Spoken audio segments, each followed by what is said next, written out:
할렐루야, 반갑습니다. 2021년 4월 28일 연합수요 기도회로 모이신 동산의 모든 가족 여러분들 진심으로 환영하고 축복합니다. 우리 동산교회는 코로나19 상황에 따라서 안전한 예배를 위한 최선의 조치를 취하고 있습니다. 그에 따라서 현장에서 예배드리시는 여러분들께서도 몇 가지 약속을 지켜주시면 너무나도 감사할 것 같습니다. 첫 번째로는 오늘 착석 가능한 자리는 뒤에 흰색 천이 씌워져 있는 의자입니다. 한번 확인해 주시고 혹시라도 없는 자리에 앉으셨다면 있는 곳으로 이동 부탁드리겠습니다.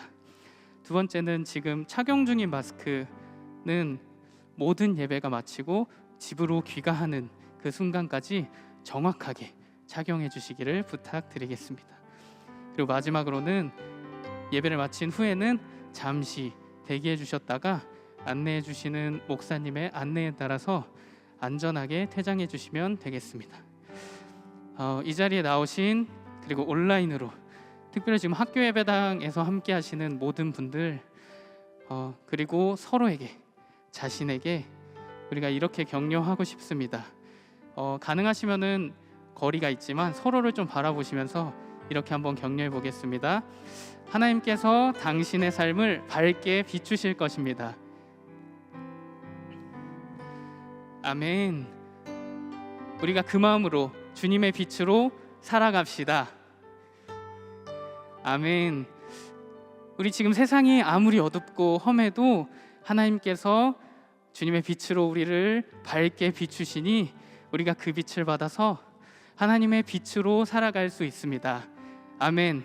이 시간 우리를 빛으로 부르시고 그렇게 살 수 있게 이끌어주실 주님께 감사의 박수 함께 올려드리고 우리가 찬양으로 함께 나아갑시다. 할렐루야. 아멘.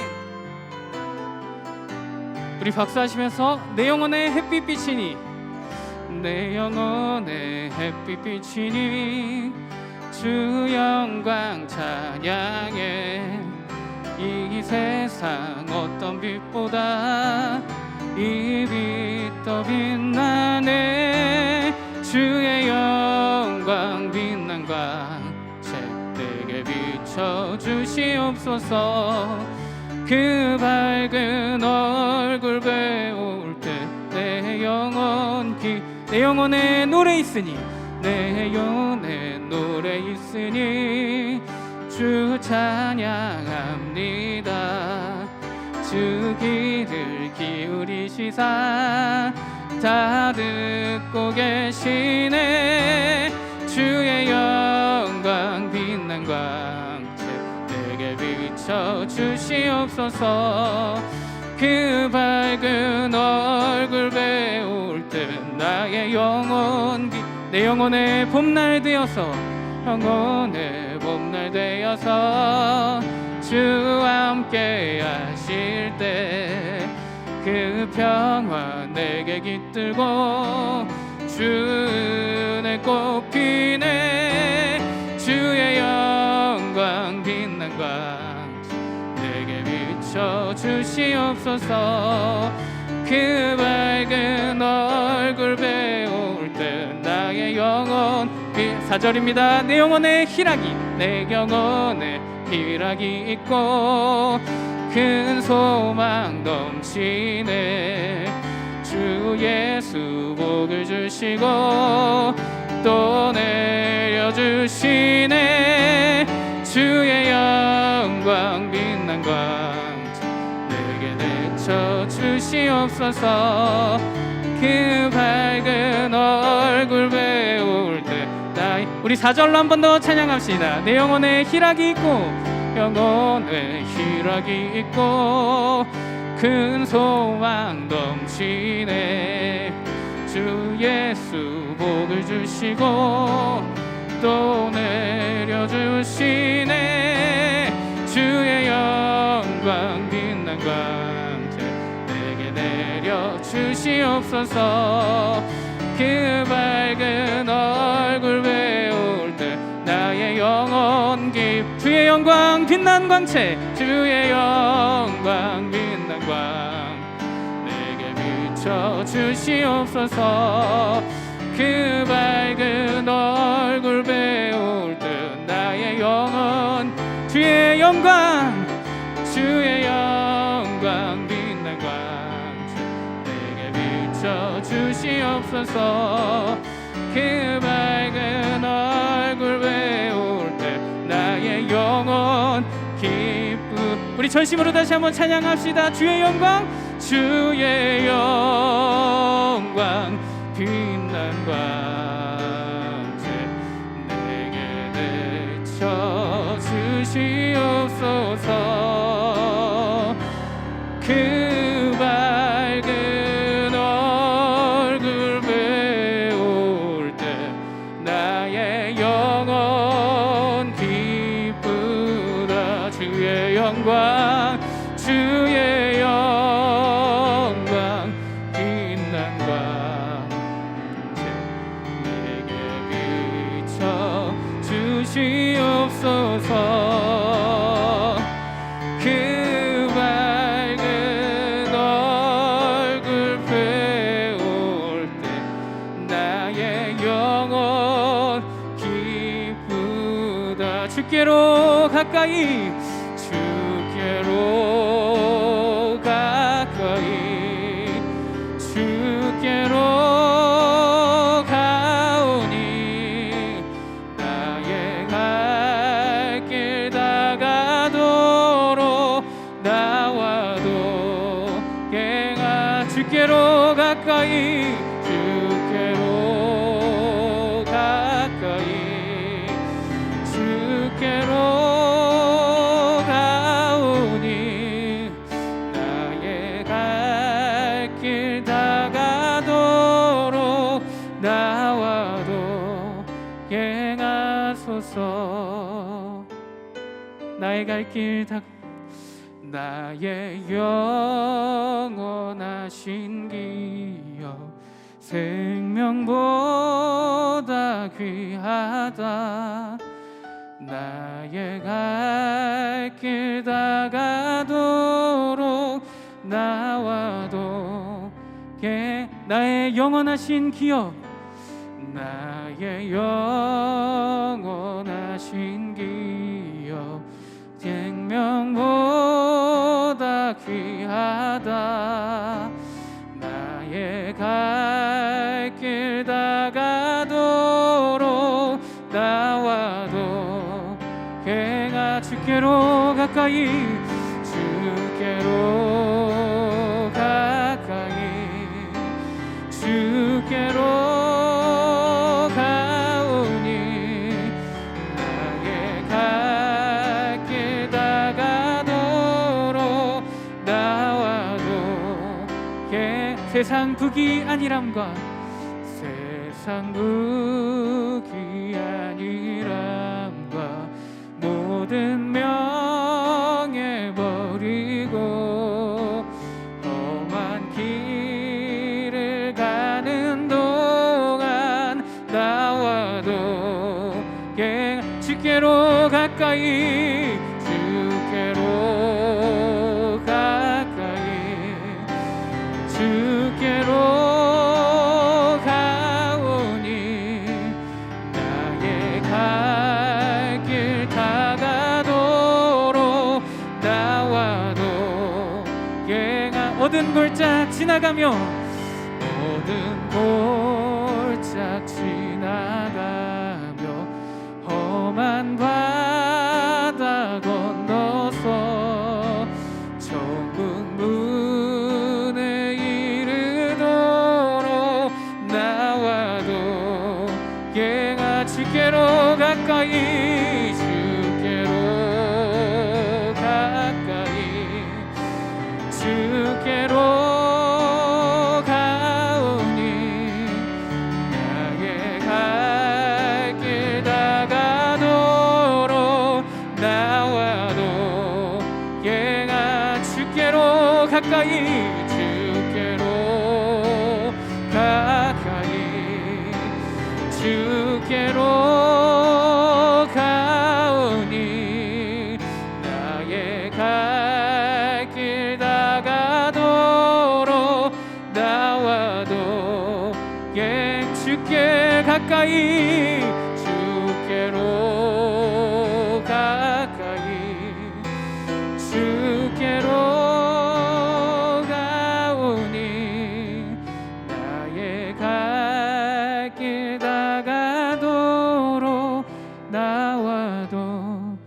마지막으로 주께로 가까이, 주께로 가까이, 주께로 가오니 나의 갈 길 다가도록 나와도 행하소서. 하나님 아버지, 감사드립니다. 나의 평생, 나의 갈 길 다가도록 주님께서 인도하여 주시고 동행해 주실 줄 믿습니다. 오늘도 주의 말씀이 그리워서 또 주님께서 만져주심을 바라고 이 자리에 나왔습니다. 온라인으로 또 각자의 처소에서 이곳에서 하나님 바라고 있는 모든 영혼들 가운데 주님께서 은혜 베풀어 주시옵소서. 아버지, 감사드리며 이 모든 말씀 사랑이 많으신 예수 그리스도의 받들어 기도드립니다. 아멘.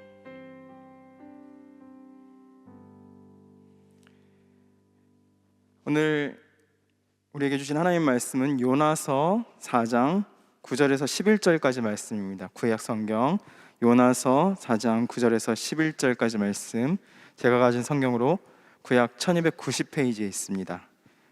요나서 4장 9절에서 11절, 구약 1290페이지.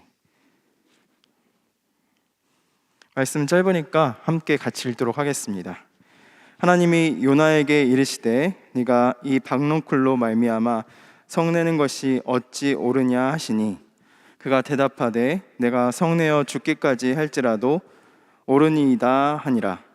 여호와께서 이르시되 네가 수고도 아니하였고 재배도 아니하였고 하룻밤에 났다가 하룻밤에 말라버린 이 박농쿨을 아꼈거든. 하물며 이 큰 성읍 니느웨에는 좌우를 분별하지 못하는 자가 12만 명이요 가축도 많이 있나니 내가 어찌 아끼지 아니하겠느냐 하시니라. 아멘. 시간에 이어서 최은영 교수님께서 강의해 주시겠습니다. 이 시간에는 교수님께서 하나님, 나의 아버지, 제가 부모입니다 라는 제목으로 강의해 주시겠습니다. 교수님 나오실 때 박수로 환영하겠습니다.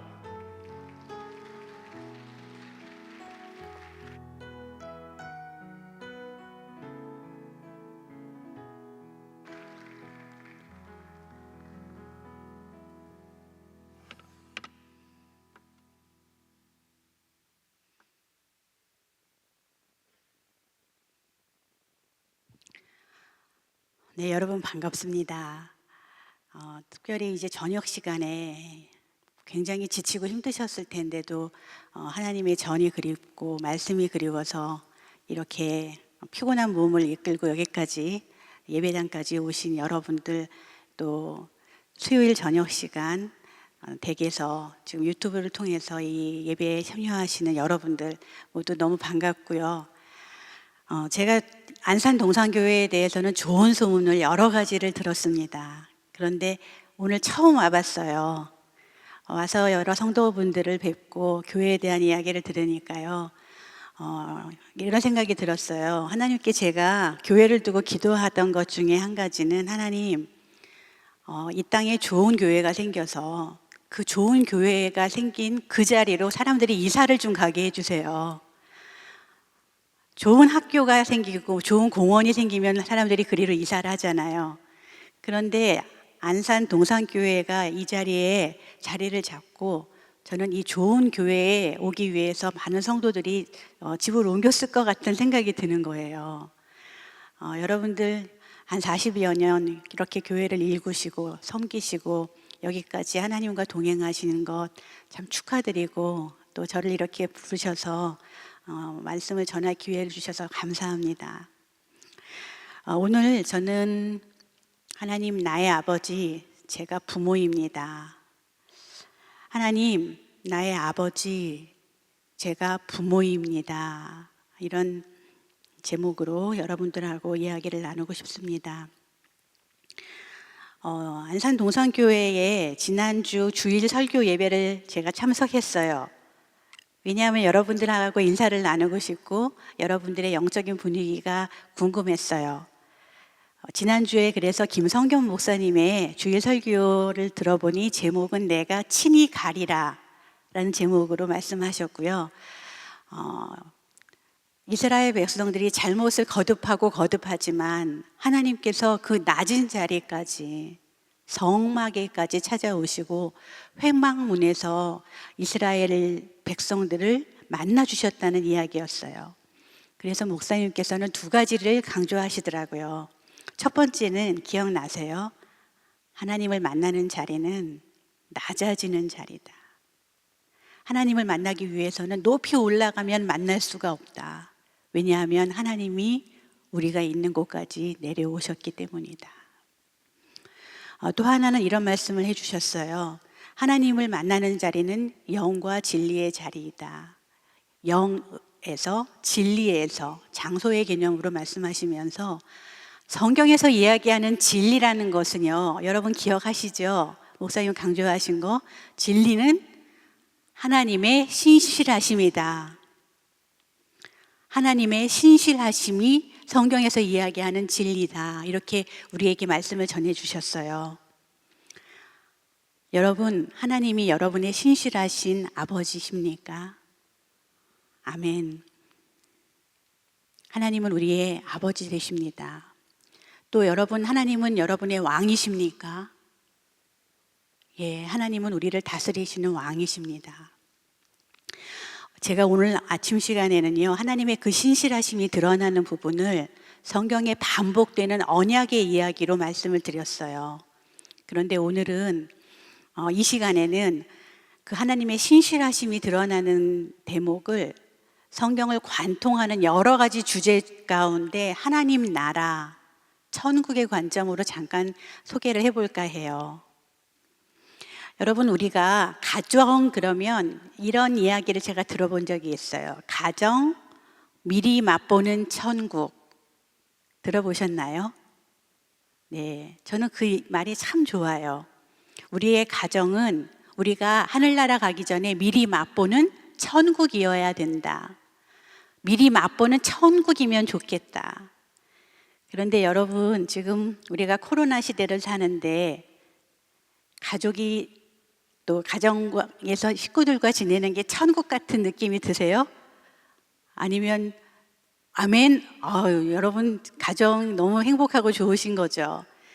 그런데요, 사실 이 팬데믹 시대가 시작되고 많은 가족들이 너무 붙어 있다 보니까요, 어려움을 많이 느껴요. 그래서 미리 맛보는 천국이어야 되는데 미리 맛보는 지옥과 같은 시간을 사는 분들도 주변에 간혹 계시더라고요. 천국, 하나님 나라죠. 하늘나라. 하늘나라에 중요한 세 가지 요소가 있어요. 여러분 옛날에 학교 다니실 때 국가의 3요소 기억나세요? 예, 국가의 3요소 뭐지요? 국민, 주권, 영토. 역시 다들 아시네요. 학교 다니실 때 공부 열심히 하신 것 같아요. 주권, 국민, 영토예요. 하나님의 나라, 하나님의 국가에도 이 세 가지가 다 있죠. 구약성경 창세기에서 하나님은 백성, 국민을 택하셨어요. 아브라함, 이삭, 야곱으로 이어지는 내가 너희들을 택했다. 하나님 나라에 사는 백성들 이야기, 창세기. 지난주 김성겸 목사님께서 설교하신 출애굽기 본문, 출애굽기에서 이스라엘 백성을 만나 주셨잖아요. 성막, 그죠? 그 성막이 성전이 되죠. 왕정 시대, 왕국 시대가 되면. 그리고 그 왕국 시대가 끝나고 암흑기가 있다가 나중에 예수 그리스도 메시아가 오셔서 그분 자신이 성전이 되시지요. 그리고 우리를 하나하나의 성전으로 지어서 만들어가 주시지요. 우리를 왕 같은 제사장으로 만들어 주셨지요. 우리가 하나님의 영이 거하는 성전이 됐잖아요. 그래서 성경의 두 번째 책 출애굽기는 자리, 다시 말하면 하나님 나라의 영토 이야기예요. 여러분, 하나님의 다스림이 거하는 그 자리, 거기가 하나님 나라지요. 우리가 팬데믹 시대를 살면서 너무 어려운 시간, 마음이 막 쫄리는 시간, 불안한 시간, 앞으로 내 삶이 어떻게 될까 조마조마한 시간을 살지만 하나님의 통치가 거하는 그 자리, 지금 이 자리는 하나님의 나라예요. 하나님이 거하시고 우리를 만나주시는 그 자리, 영토, 하나님의 영토예요. 하나님의 다스림이 임하는 그 자리요. 그래서 우리는 아무리 어려운 시간을 살아도 하나님의 다스림이 내 삶 가운데 있다면 우리는 하나님 나라를 사는 거예요. 그 다음 출애굽기 다음 책 레위기죠. 걱정하지 마세요. 여기서 끝날 거예요. 66권 다 안 할 거예요. 레위기는 뭘까요? 영토, 아까 국민, 영토, 마지막 하나 주권이 남았죠. 하나님이 다스리시는, 하나님이 주권을 가지고 다스리는 법에 대한 이야기잖아요. 레위기가요. 하나님을 만나는 방식에 대한 이야기잖아요. 이렇게 창세기부터 성경 책들은 주제를 가지고 저희들에게 하나님 나라를 여러 가지 모양으로 말씀을 하고 있어요. 오늘은 그 가운데 하나님의 나라가 우리 가정에 임하는가, 미리 맛보는 천국 같은 그 가정을 우리는 살고 있는가, 이런 질문을 한번 던지면서요, 제가 준비한 화면을 함께 보시겠습니다. 다음 화면 보여주세요. 자, 이제 두 가지 말이 여기 올라갈 텐데요. 누가 했던 말일지 한번 짐작해 보세요. 왜 너는 미리 확인을 못했어? 부글부글부글부글. 바로 나오시네요. 엄마라고. 그 엄마가 누굴까요? 저예요. 이거 제가 한 얘기예요. 이 이야기에 그 다음 올려주세요. 수고했다. 잘했어. 힘내라. 라고 해주세요. 라고 이야기한 거는 누굴까요? 제 아들이에요. 저는 27, 23 난 두 아들을 키우고 있는 엄마인데요. 저도요, 우리 집에서 미리 맛보는 천국을 누리고 싶은데 제가 인간으로 연약하고 한계가 있어서 저렇게 하고 살거든요. 왜 미리 확인을 못했어? 소리를 빽 지르고 부글부글 하고 있고요. 아들은 또 지금 보신 수고했어, 잘했어, 힘내라만 해주세요. 이렇게 저한테 이야기한 적이 있어요. 이게 언제적 이야기냐 하면, 여러분들 우리 막내는 초등학교 4학년 때부터 드럼을 쳤어요. 그리고 예술중학교, 예술고등학교를 다녔어요. 그리고 지금 실용음악과 예술대학을 다니고 있습니다. 그런데 중학교 3학년 때요, 왜 클래식 음악을 하는 아이들에게는 동화 콩쿨이라고 하는 걸쭉한 콩쿨 대회가 있잖아요. 실용음악을 하는 친구들에게는 경향 콩쿨이 있어요. 경향 콩쿨에 우리 아이가 예선을 나갔는데, 예선에 참여를 했는데, 여러분들 심사위원들이 이렇게 세 분이 앉아 계시잖아요. 그리고 거기서 밤 12시가 넘도록 매일 준비했던 그 예선곡을 연주를 하는 거예요, 우리 아이가.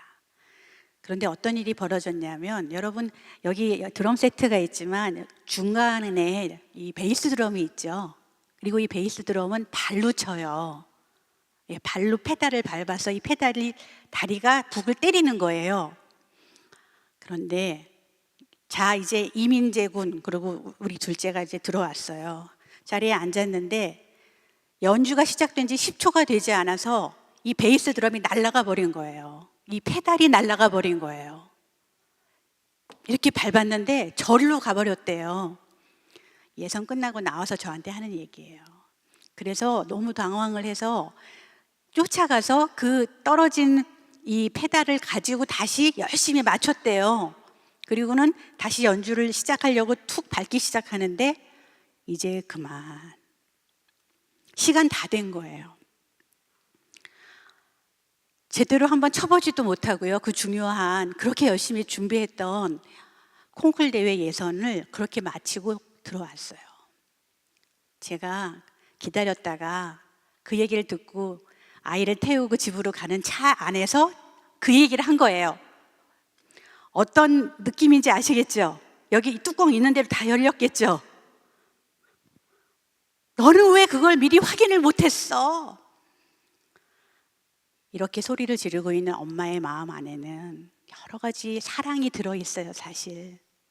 여러분이 저였으면 어떤 마음이 들으셨겠어요? 너가 얼마나 고생했는데, 너가 지금 2달 넘도록 집에 12시 전에 온 적이 없잖아. 그거 준비하느라고. 그런데 그거를 확인 못 해가지고 연주도 한번 못 해보고 이렇게 기회를 날렸어? 너무 안타까운 마음이 한쪽에 컸어요. 또 한편으로는 이런 마음도 들지 않아요? 어떻게 하면 좋냐? 앞으로 제가 드럼을 잘 치긴 칠 아이일까? 저것도 하나 지금 확인이 안 되는데 얘가 나중에 뭐가 되려나?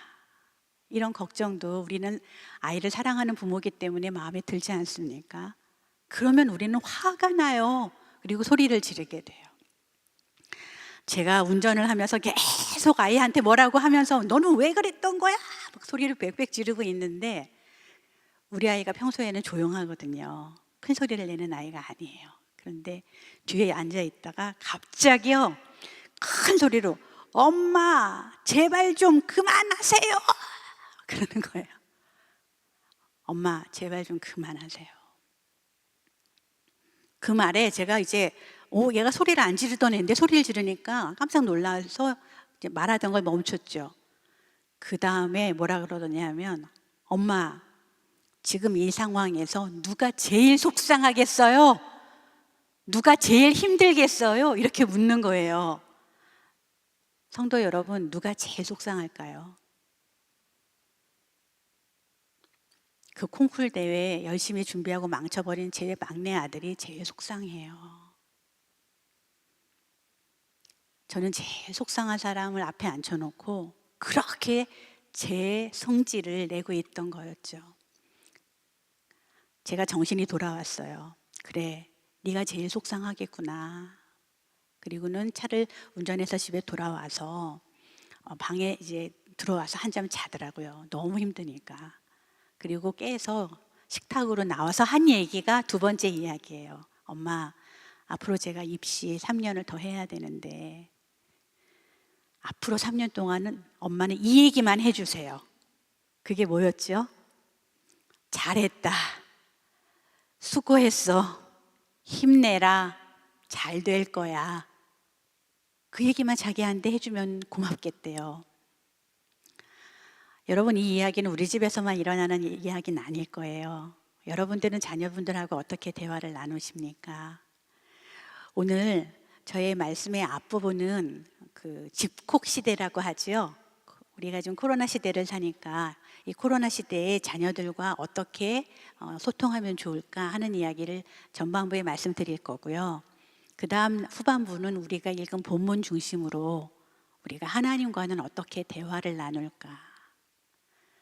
여러분, 우리가 하나님과 나누는 대화를 뭐라고 하죠? 기도라고 해요. 예, 기도는 우리가 하나님과 나누는 대화예요. 그래서 조금은 좀 생소한 방식이지만 상담 쪽에서 이야기하는 대화의 방식을 하나님하고 우리가 나누는 기도에 적용을 해보면 어떨까 이런 생각을 했습니다.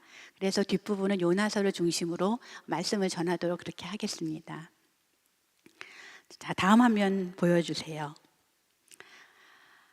여러분, 지금 코로나 바이러스가 작년 1월 20일에 대한민국에서 처음 발견됐어요. 그러니까 한 1년 3개월이 넘어가죠. 여러분 어떠세요, 삶이?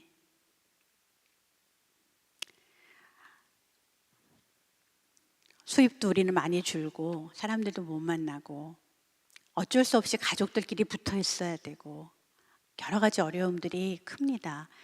그래서 제가 생각을 해보니까 이런 어려움들이 있어요. 우리 어머님들에게는 삼시세끼 밥을 해야 돼요. 아이들이 집에 있으니까. 예. 또 많이 먹어요, 아이들이 집에서. 아이들이 학교를 가면은요, 아이들 학교 보내고 우리는 브런치 하러 나오면 됐잖아요. 친구들도 만날 수 있었거든요. 그런데 이제 그걸 못할 때가 많이 생겼어요. 아이들이 학교를 안 갈 동안은. 그다음 동영상 강의 챙기는 거 여러분 쉬워요? 굉장히 어렵죠. 아이들이 혼자 그 초등학교 아이들 같은 경우는 강의를 찾아 듣지 못하니까요. 또 아이들 학원을 보내야 되는 일들이 생겼고요. 여러분 그 코로나 바이러스 시절이 시작되면서부터 아이들의 학력 격차가 더 많이 벌어지기 시작했어요. 왜냐하면 집에서 아이들이 공부를 하니까 학교를 안 가고, 잘 모르는 아이들은 계속 모르고 이게 보충이 안 되면요. 그래서 학원을 보내는 엄마들은 학원을 더 많이 보내게 되고요. 또 가정 형편이 어려운 어머니들은 학원을 못 보내게 돼요. 이런 것들이 우리가 또 요즘에 겪는 마음의 짐이기도 하죠. 이렇게 어려운 것만 있는 게 아니에요. 다음 화면을 보시면 또 이 팬데믹 시대에 우리가 경험하는 좋은 것들이 있어요. 유익 한번 떼어주시겠습니까? 일단 어떤 것들이 좋을까요? 가정이 여러분 미리 맛보는 천국이라면, 우리가 집에서 식구들하고 많은 시간을 같이 보내는 거는 어떠세요? 여기에 여러분의 대답은 가족 사이의 관계의 질에 따라 달라질 거예요. 여러분 남편하고 너무 많이 대화를 나누고 싶었는데 남편이 재택근무를 합니다. 좋을까요? 안 좋을까요? 좋죠. 같이 있으니까요. 안 좋은 거는요, 점심 저녁을 챙겨야 되는 거죠. 어쨌든 관계가 좋으면 같이 보내는 시간이 즐거워요. 그런데 지옥 같은 삶을 사는 가족들은 어떤 가족이냐 하면은요, 평소에는 아침에 나가서 밤에 늦게 들어오고 얼굴 안 봐도 되고 그랬는데 이제는 계속 있어야 돼요. 5인 이상 집합 금지, 뭐 사적 모임 금지, 이렇게 하니까 외출을 안 하잖아요. 식구들이 집에 있어요. 얼굴 보는 것도 힘들고. 관계가 좋지 않은 가족들은 지금 굉장히 어려운 시간을 보내고 있을 겁니다. 통계를 보면 코로나 바이러스가 이렇게 창궐하고 나서 전 세계적으로 이혼율이 굉장히 올라가고 있어요. 우리가 같이 보내는 시간을 많이 확보할 수 있는 것은 좋은 유익 중에 하나고, 또 하나 여러분, 우리가 예수 그리스도를 믿는 성도로서 두 번째, 부모 중심의 교육할 시간이 많아진 거 좋은 거지요. 그동안 학교 교육에 맡겨뒀는데 아이들이 집에 오래 있고 대화할 시간이 많아지면 우리가 성경의 가치를 아이들과 나눌 수 있는 그런 시간들이 많아졌어요. 그리고 아이들하고 시간 없어서 못했던 다양한 활동과 요리와 놀이와 이런 것들을 할 수 있게 됐어요. 그런데 이렇게 하려면은 뭔가 구조가 좀 필요하더라고요. 다음 화면 보여주세요. 자, 이거는요, 어린아이가, 초등학생이 코로나 시대를 맞이해서 자기의 시간표를 그려본 거예요. 여기 성도 여러분들 초등학교 다니실 때 저런 그 시간표 그려본 거 기억나세요?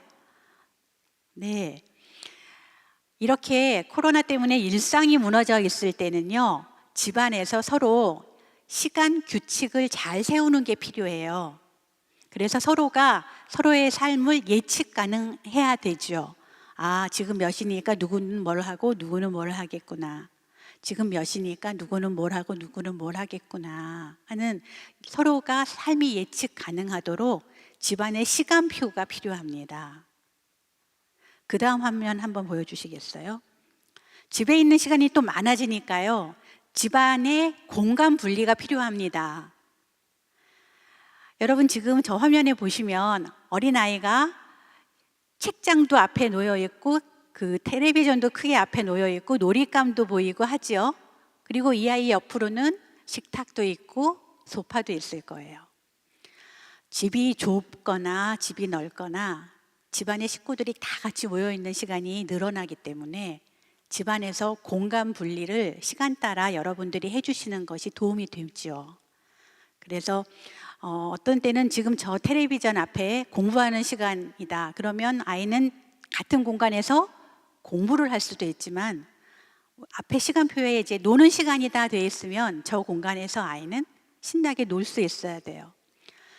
시간과 장소의 규칙에 따라서 작은 공간이지만, 닫힌 공간이지만 서로가 즐겁게 지낼 수 있는 그런 구조와 틀을 갖추는 것이 우리가 지금 이렇게 갇혀서 지내는 삶을 사는데 필요한 요소라고 생각이 됐어요.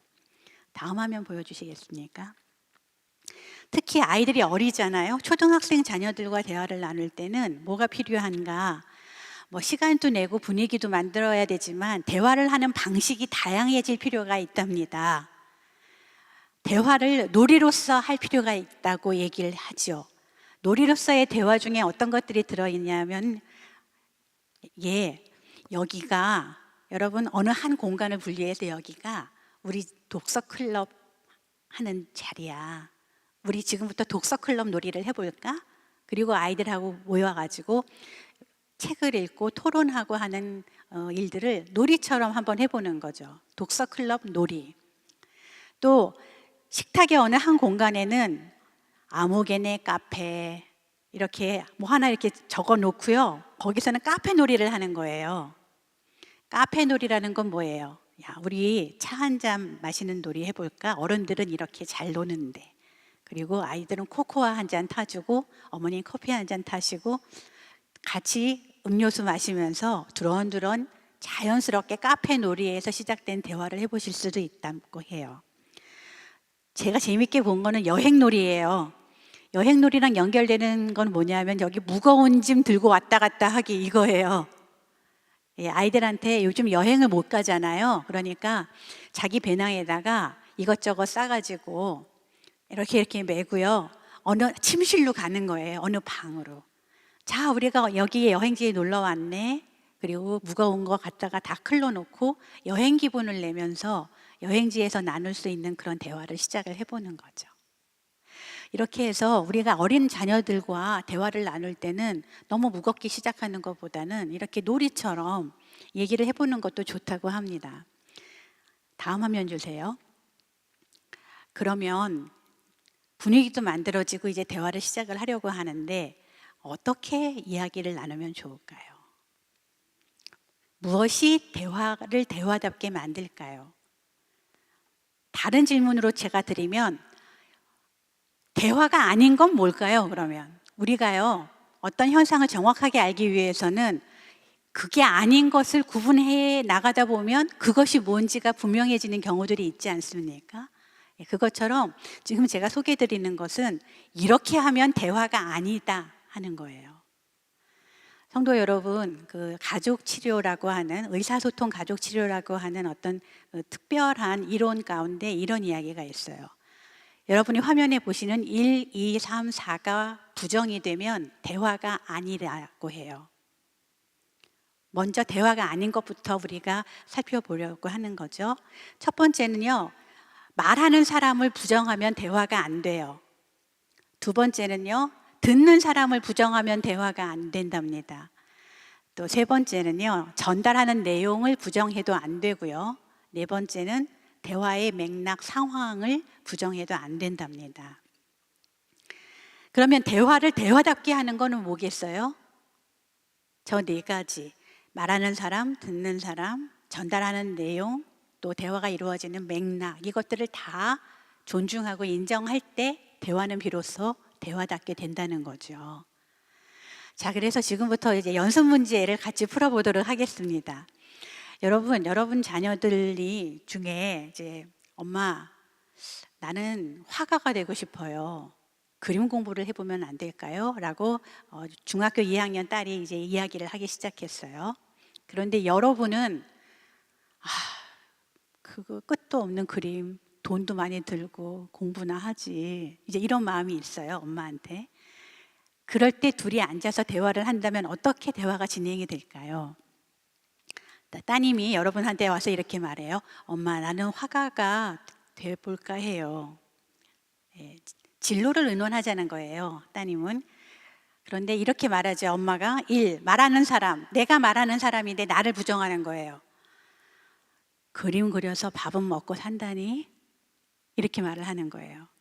그렇게 말하는 사람이 누구죠? 세상 사람들이에요. 사람들이 이게 주어잖아요.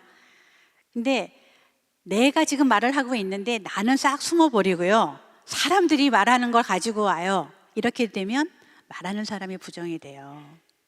여러분, 제가 이런 이야기를 나눌 때 여러분들이 여러분의 자녀와 나누는 대화들을 한번 떠올려 보시면 좋겠어요. 아, 그때 우리 아이가 이런 얘기를 할 때 나는 어떻게 반응을 했지? 어떻게 말했지? 예, 두 번째는 듣는 사람을 부정하면 대화가 안 된다고 말씀드리죠. 엄마, 저는 화가가 되고 싶어요. 그랬더니 이렇게 말하는 거죠. 너 지난달 기말고사 성적이 어떻게 됐지? 이렇게 말하는 거예요. 그거는요, 지금 나는 엄마 화가가 되고 싶어요 하는 그 아이를 말하는 사람으로, 듣는 사람으로 존중하는 게 아니잖아요.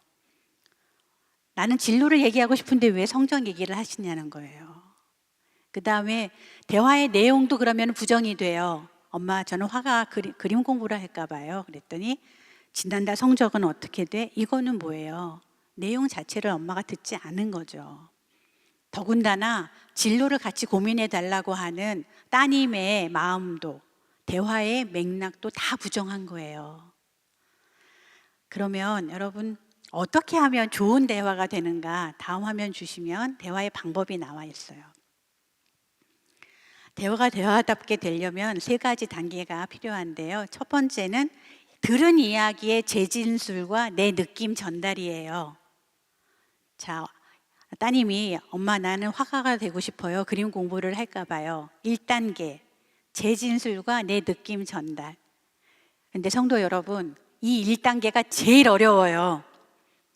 이 1단계를 잘 하시려면 정신줄을 꽉 잡고 계셔야 돼요. 왜냐하면 보세요. 엄마, 저 그림 공부를 할까 봐요. 근데 부모인 우리는 그림 공부 안 시키고 싶잖아요. 돈도 많이 들잖아요. 말리고 싶어요. 그러면 거기서 재진술이 되겠냐고요. 너가 그림 공부를 하고 싶구나. 이것이 재진술이거든요. 자녀가 한 이야기를 그냥 그대로 앵무새처럼 반복해 주시면 되는 거예요. 기술적으로는 너무 쉬운데요. 마음으로는 이게 가장 힘들어요. 그래서 제가 늘 정신줄을 잘 잡고 계시라고 말씀드려요. 더군다나 성도 여러분, 이 1단계에 성공하잖아요. 그러면 아까 대화가 대화답지 않게 되는 4가지 그 요소들을 다 극복할 수가 있어요. 아, 네가 그림을 그리고 싶구나 라는 걸 반복하는 그 순간 나는 내 얘기를 듣고 있다. 나는 네가 말하는 내용을 존중한다. 나는 네가 어떤 이야기를 하고 있는지 상황을 이해하고 있다. 다 전달이 되겠어요? 안 되겠어요?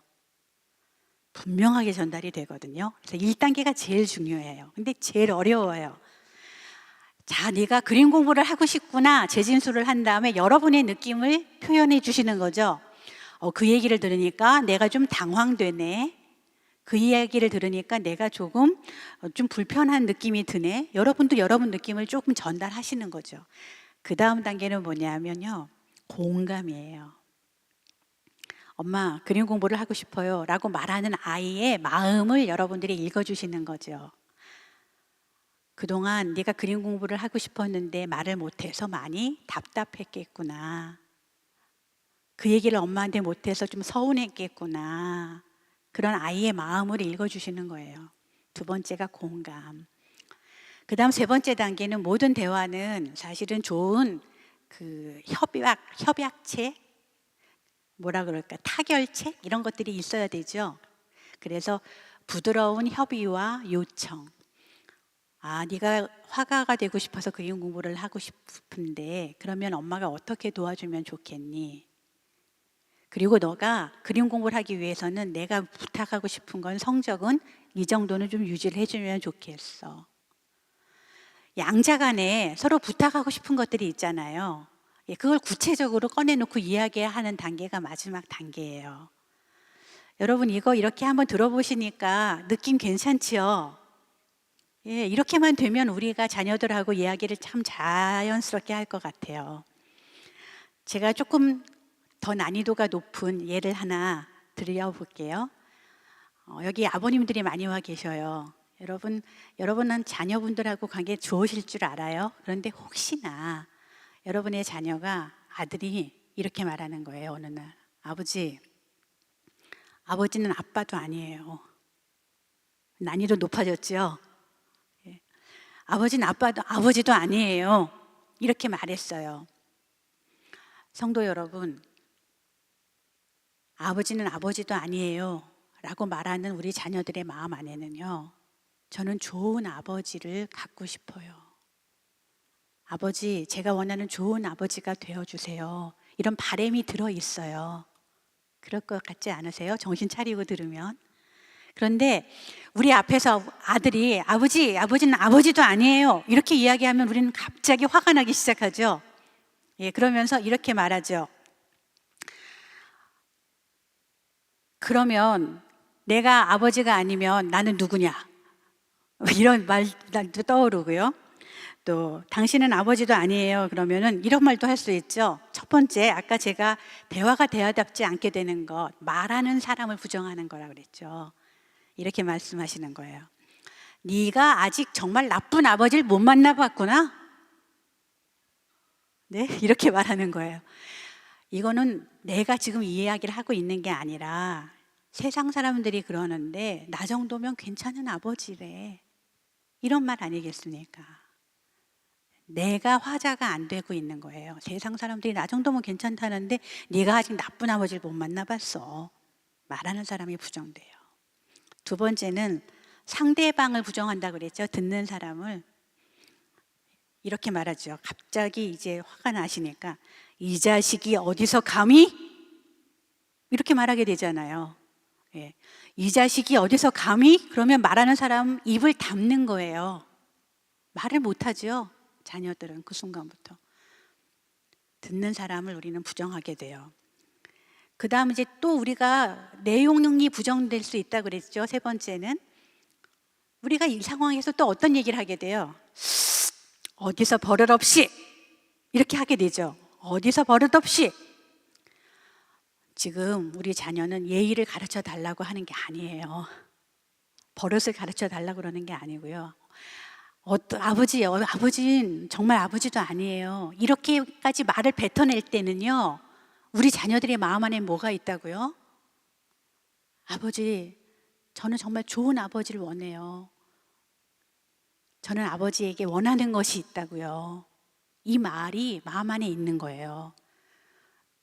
어떻게 하면 내가 아버지께 원하는 걸 전할 수 있을까? 그 내용에 우리는 집중을 해야 되는데 그 내용에 집중하게 되기가 쉽지 않죠.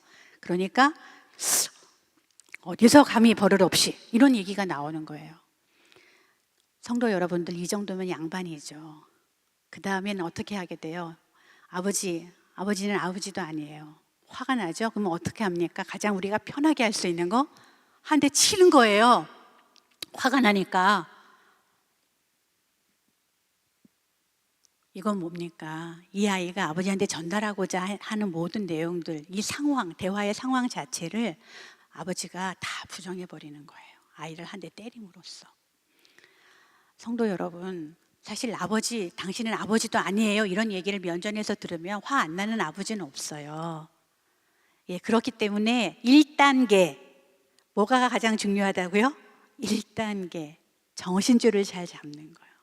화나고 속상하고 막 이런 것들을 여러분 잘 다스리시고 1단계 재진술과 내 느낌 전달. 자, 이게 가능하리까 한번 보세요. 내 아들이 내 앞에서 아버지는 아버지도 아닙니다 그랬어요. 재진술, 뭐라고 그래야 되는 거예요? 아, 네가 생각할 때 이 아빠가 아빠도 아니게 느껴지는구나. 이 얘기를 전해주는 게 재진술이에요. 얼마나 난이도가 높은지 아시겠죠? 무척 어렵습니다. 그런데 성도 여러분, 내가 자녀에게 들은 이야기를 평정심을 유지하면서 그대로 한번 전해주기 시작할 때 대화는 시작되기 시작해요. 굉장히 중요한 거라고 저는 봅니다. 그래서 너에게 아빠는 아빠처럼 안 느껴지는구나. 그 다음에 아버지도 느낌이 있잖아요. 그 얘기를 들었을 때. 그러니 네가 그렇게 말하니 난 너무 화도 나고 불편하고 서운하다. 우리도 우리 마음은 전하는 거예요. 그리고 나서 아들의 마음을 공감해 보는 거죠. 아버지는 아버지도 아니에요 라고 말을 하고 있는 아들의 마음은 어떨까? 어떻겠어요? 네가 아버지를 아버지라고 볼 수 없었으니 그동안 얼마나 좌절이 되고 속이 상하고 섭섭하고 화가 났었겠니. 웬만한 성인 군자가 아니면 이거 하기 어렵겠죠. 예, 그러나 두 번째 단계는 아들의 마음의 공감이라는 말이에요. 그리고 세 번째는 부드러운 협의와 요청. 그 다음은 어떻게 하면 좋을까요? 아들아, 그러면 너는 내가 어떤 아버지가 되어주길 바라니? 너가 나에게 요구하고 바라는 게 뭐니? 얘기를 들어봐야 되죠. 그리고 여러분도 아드님에게 원하는 걸 얘기해야죠. 내가 갑자기 그런 얘기를 들으니까 너무 당황스럽고 속이 상하는구나. 다음에 이야기할 때는 이렇게 이야기를 해주렴. 여러분들도 원하는 것들을 아드님에게 전할 수 있어요. 제 진술과 내 느낌 표현, 그다음 공감, 마지막으로 부드러운 협의와 요청. 이렇게 어려운 과제에 여러분 한번 도전해 보시렵니까? 예, 여러분이 이 도전은 해보시고 성공하시면 여러분들 자녀하고의 대화, 여러분의 남편, 아내와의 대화가 굉장히 좀 원활해지실 것 같아요. 여기까지가 제가 그 팬데믹 시대에 집콕 시대를 맞이해서 여러분들이 가족들하고 어떻게 대화를 나누면 좋을까 하는 걸 준비한 부분이고요. 이제 남은 시간 동안 오늘 우리가 읽은 요나서 말씀을 통해 우리의 기도에 대해서 생각해 보려고 합니다. 여러분, 기도는 말씀드린 대로 하나님과의 대화예요. 그러면 우리가 지금 공부한 재진술과 느낌 표현, 공감, 또 뭐죠? 부드러운 협의와 요청. 이거를 하나님과도 해볼 수 있지 않을까요? 대화니까요, 기도가. 우리가 이제 이런 질문을 던지면서 함께 읽으신 요나서 4장 본문으로 한번 들어가 보겠습니다. 혹시 요나서 4장 9절 다시 한번 저희가 띄어서 볼 수 있을까요? 감사합니다. 하나님이 요나에게 이르시되 내가 이 박농클로 말미암아 성내는 것이 어찌 옳으냐 하시니 그가 대답하되 내가 성내어 죽기까지 할지라도 옳으니이라 하니라. 하나님과 요나의 대화 장면입니다. 다음 구절이요. 여호와께서 이르시되 내가 수고도 아니하고 재배도 아니하였고 하룻밤에 났다가 하룻밤에 말라버린 이 박농쿨을 아꼈거든. 11절. 하물며 이 큰 성읍 니느웨에는 좌우를 분별하지 못하는 자가 12만여 명이요 가축도 많이 있나니 내가 어찌 아끼지 아니하겠느냐 하시니라. 내가 어찌 아끼지 아니하겠느냐 하시니라. 여러분, 요나서 책은 이렇게 끝납니다. 지금 우리가 읽은 이 본문이 요나서의 맨 마지막 구절입니다. 성도 여러분, 여러분이 책을 쓰신다면, 혹시 여러분이 소설을 읽으신다면 정말 작가가 하고 싶은 이야기는 어디에 나올까요? 맨 마지막에 등장하겠죠? 결론적으로. 요나서 4장 짧은 책의 마지막이 좌우를 분별하지 못하는 인간이 12만여 명이요 가축도 많이 있나니 내가 어찌 이 성을 아끼지 아니하겠느냐. 이 내용이 요나서 전체의 핵심 주제죠. 요나서는요, 우리가 그동안 물고기 뱃속에 3일 들어갔다가 다시 나온 요나, 물속이 뱃속에서 살아난 요나, 이 얘기가 너무 강력하기 때문에 요나서 그러면 물고기 뱃속만 생각날 경우가 많아요. 그런데 요나서의 핵심 주제는요, 이방 민족까지도 구원하시려고 하는 하나님의 신실한 계획에 대한 이야기예요. 여러분 잘 아시는 것처럼 하나님께서 요나에게 어디로 가라 그러셨어요? 처음에 니느웨로 가라 그랬죠. 니느웨에 가서 회개하라고 말씀을 전하라고 한 거예요. 이건 마치 여러분 지금 우리나라를 이렇게 감싸면서 압박을 하고 있는 강대국들이 있죠. 특히 중국 같은 나라요. 중국은요 힘도 세고 우리를 압박할 수도 있는 나라지요. 예, 그리고 가끔 우리가 중국이나 이런 뭐 다른 나라들도 마찬가지고 그 나라가 잘 되는 걸 보기가 좀 어려운 나라들이 가끔 있잖아요. 그 나라에 가서 하나님을 알아라, 하나님을 전하라고 하나님께서 명령하신 건데 요나가 이제 빈정이 상한 거잖아요. 가기 싫다고, 자기는 니느웨에. 왜냐하면 북이스라엘의 적국이었으니까요. 그래서 안 가고 어디로 갑니까? 다시스로 가잖아요. 다시스로 가다가 물고기 뱃속에 들어갔다 나왔어요. 나와서 보니까 니느웨가 어떻게 돼 있어요? 회개 안 하고 망해버렸나요? 아니에요. 왕부터 어린아이까지 죄를 뒤집어쓰고 베옷을 입고 회개를 해요. 거기에서 요나가 첫 번째로 빈정이 또 상합니다. 하나님, 이게 뭡니까? 제가 하라고 그래서 복음은 전했는데, 말씀은 전했는데 니느웨가 이렇게 회개를 하게 되었습니다. 제가 너무 성질이 납니다. 못 살겠습니다. 나를 차라리 죽여주세요. 이렇게 하나님께 얘기합니다. 그랬더니 하나님께서 네가 이렇게 성내는 것이 옳으냐라고 말씀하세요. 첫 번째 대화예요. 두 번째 대화가 우리가 읽은 본문이죠. 이번에는 하나님께서 그 팔레스타인의 땡볕, 너무 이제 그 햇빛이 강한 그 나라에 요나가 이제 잠을 자고 있는데 박넝쿨을 만들어서 이렇게 씌워주시잖아요. 시원하고 잠도 잘 자고 좋았어요. 아, 이 박넝쿨이 너무 좋구나 그랬는데 일어나 보니까 어떻게 됐죠? 박넝쿨이 다 말라 죽었어요. 다시 나는 더워진 거예요, 요나가. 그러니까 이때 하나님께 드리는 이야기가 그거잖아요. 나 너무 덥다고, 이렇게 못 살겠다고, 차라리 내가 죽는 게 낫겠다고. 참 요나도 한 성격 하시죠. 그랬더니 하나님이 또 말씀하세요. 네가 이렇게 성내는 것이 옳으냐. 그러면서 하나님의 마음을 전해주시죠. 니느웨에는 좌우를 분별 못하는 가축, 사람 너무 많아. 내가 그들을 어찌 아끼지 아니하겠냐. 성도 여러분, 팬데믹 지금 6개월을 저희가 살고 있어요. 여러분이 하나님께 받아서 정말 감사하고 편리했고 좋았던 이전에 여러분의 박넝쿨은 무엇인가요?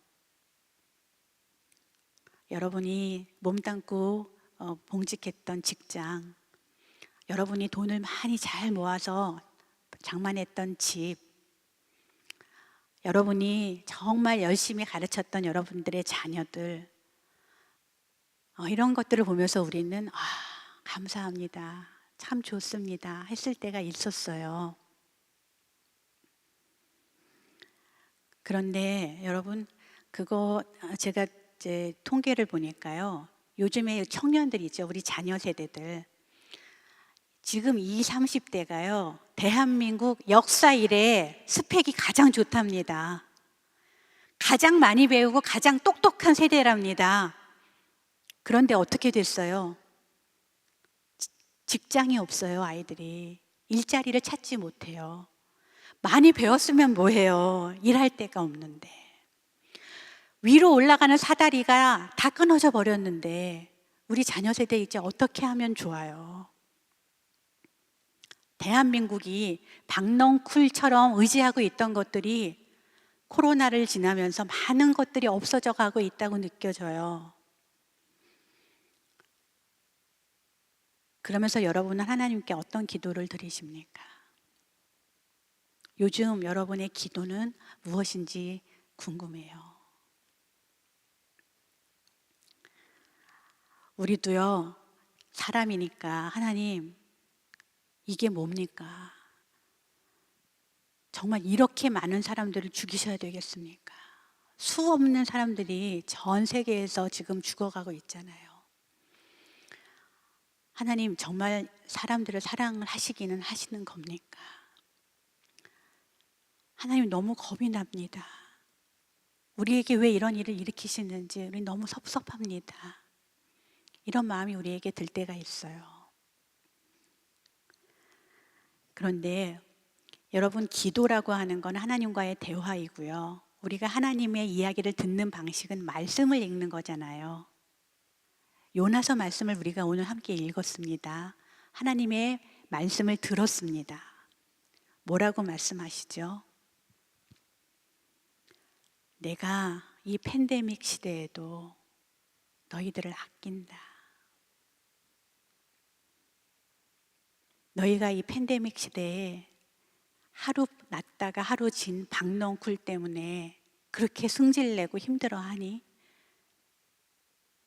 이 전 세계에는 내가 내 하나밖에 없는 외아들을 십자가에 내어주어서 그를 죽게 함으로 살려낸 영혼들, 앞으로 내가 살려낼 영혼들 너무너무 많고 내가 그들을 너무너무 아낀다.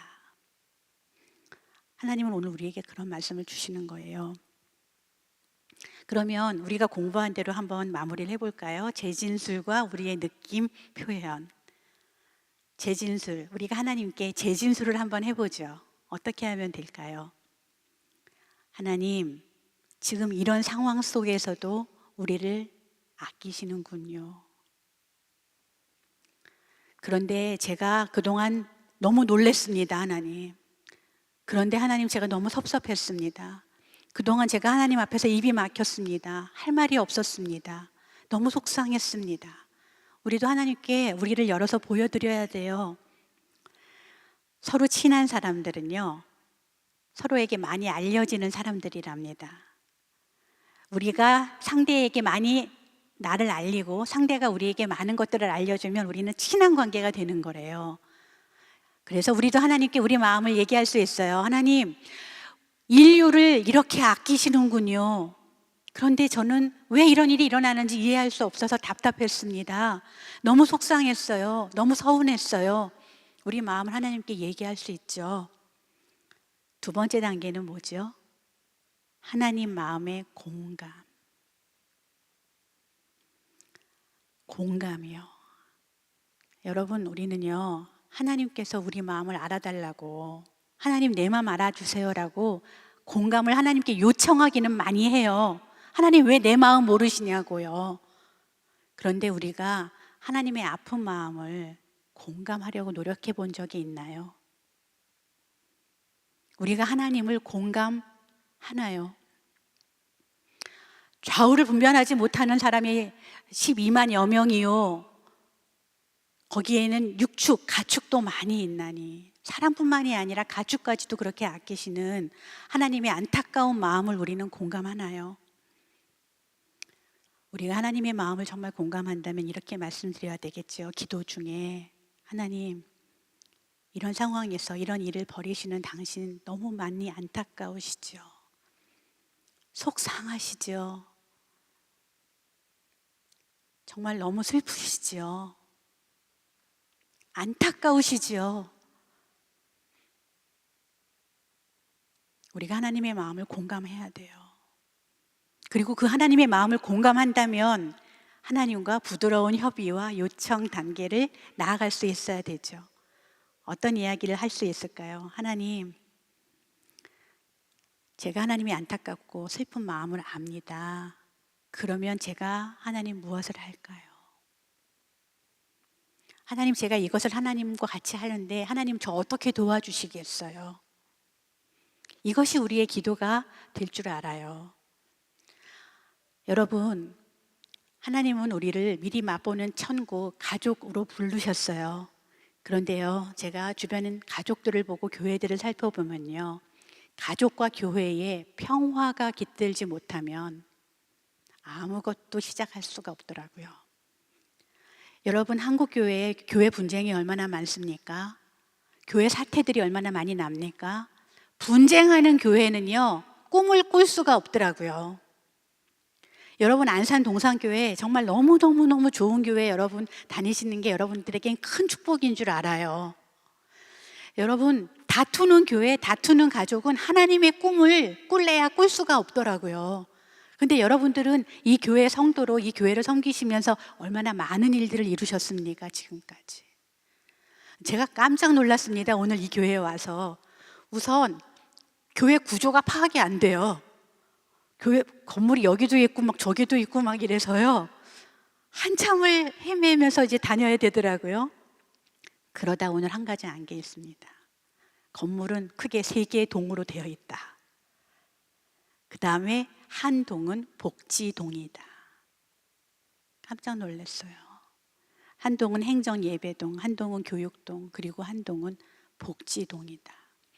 그 안에는 여러분 지역과 선교사님들, 성도들을 섬기기 위한 너무나 많은 장소들이 다 준비되어 있더라고요.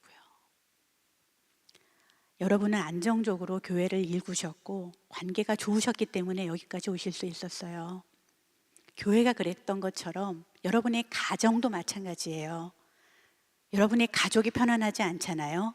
그러면 가족이 같이 내가 모든 사람을 아낀다라고 하는 하나님의 마음에 공감하면서 하나님의 꿈을 꿀 수가 없어요. 그런데 이제 우리가 대화법도 공부하고 서로 정말 내가 내 자녀 앞에서 내 죄도 고백하고 하나님 아버지를 내가 경험한 것도 같이 나누고 이러면서요. 가족들의 관계가 돈독해지면 우리는 이제 하나님의 꿈을 꾸고 하나님이 이루시고 싶으신 것을 공감하며 하나님과 함께 할 수가 있어요. 여러분, 팬데믹 시대가 시작되고 우리 교회 어느 권사님의 삶이 바뀌었어요. 우리 교회에 여름 수련회 기간만 되면은 청년부 수련회, 중고등부 수련회, 모든 수련회에 올라가셔가지고요 40도 땡볕에서 마당에서 삼계탕 끓여주시는 권사님이 계셨어요. 가마솥에다가. 여러분 그거 쉽겠습니까? 시원한 에어컨이 나오는 것도 아니에요. 그냥 야외에서 속 걸어 놓고요 삼계탕을 그렇게 끓여서 땀이 비 오듯이 오는데 그걸 그렇게 끓여서 수련회 때마다 대접했던 권사님이 계세요. 그런데 작년 코로나 바이러스 때문에 모든 여름 수련회가 취소됐죠. 수련회 우리 하나도 못했습니다. 그 권사님 어디 가서 무엇을 하셨을까요? 너무 놀랍게도요 그분이 독일 국영 방송에 인터뷰를 하셨어요. 뭐 하시다 그렇게 됐나 봤더니 우리 교회가 있는 구청에서요 마스크를 재봉틀로 만들어줄 마스크 부대를 모집합니다. 공지를 냈어요. 그랬더니 그 권사님이 아침부터 밤까지 가서 재봉틀질 하신 거예요.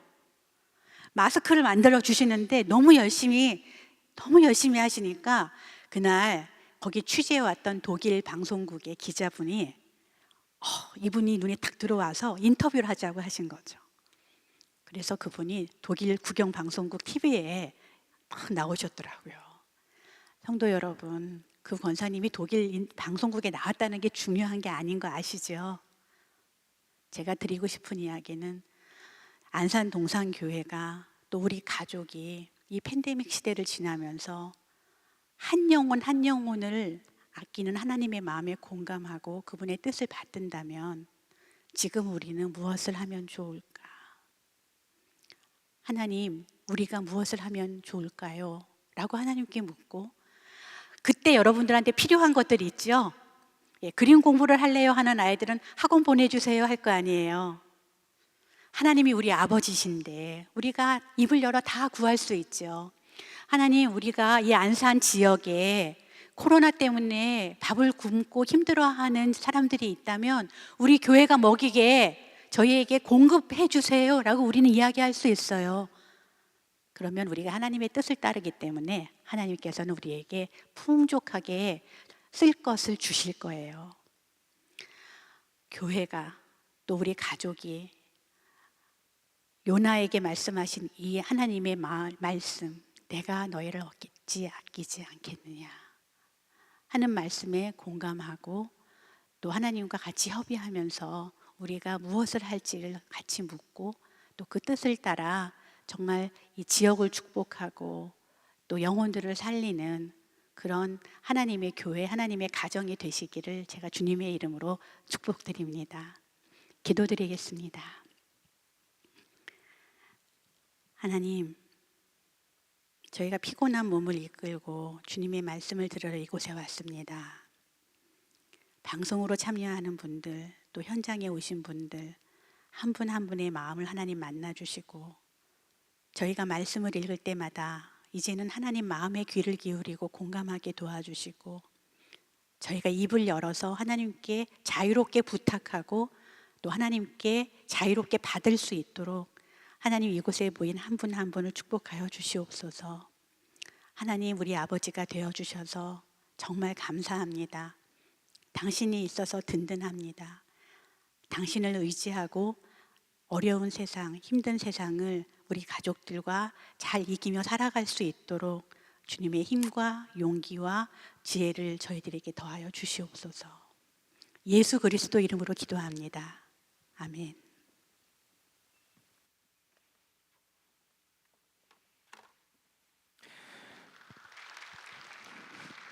네, 감사합니다. 우리 시간 한 번 더 기도했으면 좋겠습니다. 우리 강의 잘 들으셨죠? 기도하실 때 하나님, 정말 주님께서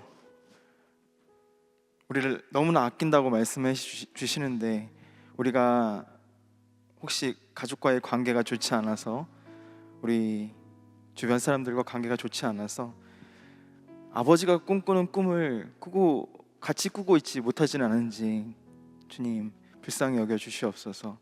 하나님, 우리는 우리 가족 안에서 무엇을 해야겠습니까?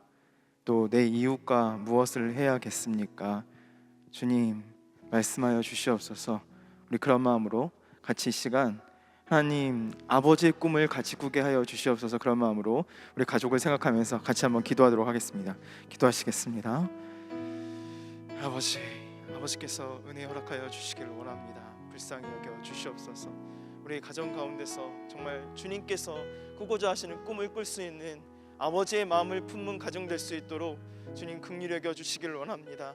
우리 많은 가정이 이 코로나 시대에 또 이 시대 가운데 아파하고 힘들어하고 있습니다. 세상이 아파하고 힘들어하고 있습니다. 주님, 이 시대 가운데 우리를 이곳에 부르시고 말씀을 듣게 하셨는데, 주님께서 우리를 아끼시는 그 마음을 아버지 우리가 공감하고 아버지의 마음을 공감하고 아버지께 묻기를 원합니다. 주님, 우리가 무엇을 하시기를 원하십니까? 하기를 원하십니까? 말씀하여 주시옵소서. 아버지, 그리하여서 아버지 세상 가운데 소통하고 우리 가족과 소통하고 아버지 정말 주님께서 주시는 꿈을 꿀 수 있는 아버지의 사람들 될 수 있도록, 미리 천국을 맛보는 아버지의 사람들 될 수 있도록 주님 붙잡아 주시옵소서. 아버지께서 함께하여 주실 줄 믿습니다. 하나님 아버지, 정말 감사드립니다. 우리 가운데 정말 미리 맛보는 천국, 주님께서 허락하신 그 가정 가운데서 서로 웃으며 좋은 관계 가지고 아버지 정말 주님께서 주시는 꿈을 꾸며 살기를 원합니다. 함께하여 주시옵소서. 하지만 하나님 아버지, 우리가 때로는 우리가 연약하여서 하나님 아버지 우리 관계가 깨어지고 아버지 정말 아픈 현장을 맛볼 때도 너무나 많이 있습니다. 하나님, 우리가 무엇을 해야겠습니까? 아버지 말씀하여 주시옵소서. 주의 종이 듣겠나이다. 그래서 정말 주님께서 원하시는 아버지의 마음을 시원케 해드리는 우리 모두가 될 수 있도록 주님 붙잡아 주시옵소서. 아버지 감사드리며 이 모든 말씀 사랑이 많으신 예수 그리스도의 받들어 기도드립니다. 아멘. 감사합니다. 교회 앞에 광고하도록 하겠습니다. 영상 보시도록 하겠습니다. 가족이라고 할 때 여러분은 어떤 생각이 먼저 드십니까? 보통 가족은 꿈과 사랑, 소망 이런 것들을 떠올리게 하는 단어입니다. 하지만 많은 경우 우리의 현실은 가족이란 단어가 아픔, 슬픔, 고통을 연상시키고는 합니다. 기쁘고 행복하고 감사한 일들도 일어나지만 슬프고 원망스럽고 힘든 일들도 일어나는 곳이 가족입니다. 그런 우리의 가정을 향한 하나님의 뜻은 무엇일까요? 분명한 사실은 우리 가정의 어떠함보다 우리 가정을 향한 하나님의 사랑이 더욱 크다는 사실입니다. 지금은 이런저런 현실에 치여 사는 가정이지만 그곳에 하나님이 함께 계심을 믿습니다. 그래서 우리의 가정에 하나님의 함께하심과 인도하심을 발견하고 배울 수 있는 장을 준비했습니다. 여러 아픔과 고통과 문제들이 여전히 있지만 그럼에도 하나님이 우리의 가정과 어떻게 함께 하시는지, 또 어디로 인도하시는지, 우리를 어떻게 세워가시는지 배우고 경험하는 장으로 동산의 가족들을 초대합니다. 우리 가정과 함께 하시는 하나님의 임재와 사랑으로 성막처럼 세워지고 하나님의 영광과 사랑으로 충만한 산돌로 세워지는 가정을 경험하시기를 축복합니다.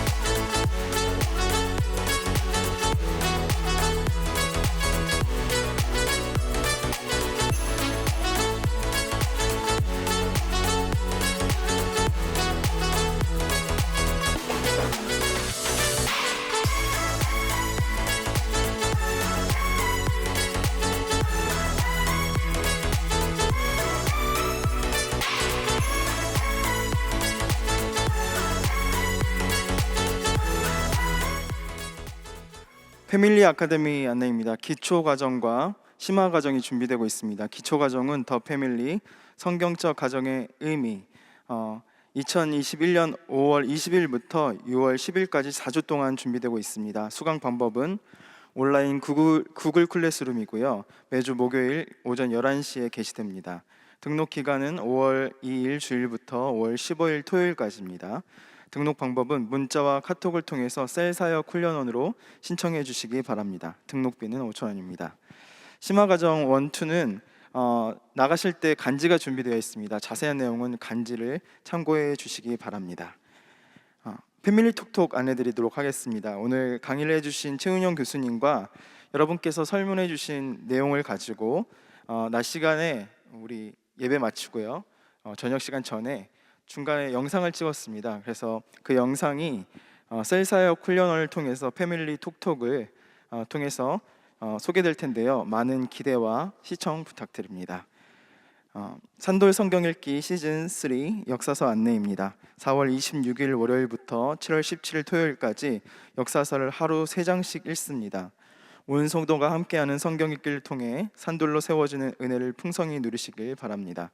온돌방 홈페이지에 담임 목사님의 말씀 길잡이 영상이 제공되고 있습니다. 또한 은혜의 한 줄과 사진을 올려주신 분에게는 추첨을 통해서 산돌 독서대를 보내드립니다. 자세한 내용은 온돌방을 참고해 주시기 바랍니다. 축도하고 예배 마치도록 하겠습니다. 우리 주 예수 그리스도의 놀라우신 은혜와 하나님의 사랑과 성령님의 위로 교통 충만하신 은혜가 오늘 미리 맛보는 천국을 맛보기를 소원하는 모든 가정 위에 이제로부터 영원토록 함께 있을지어다. 아멘.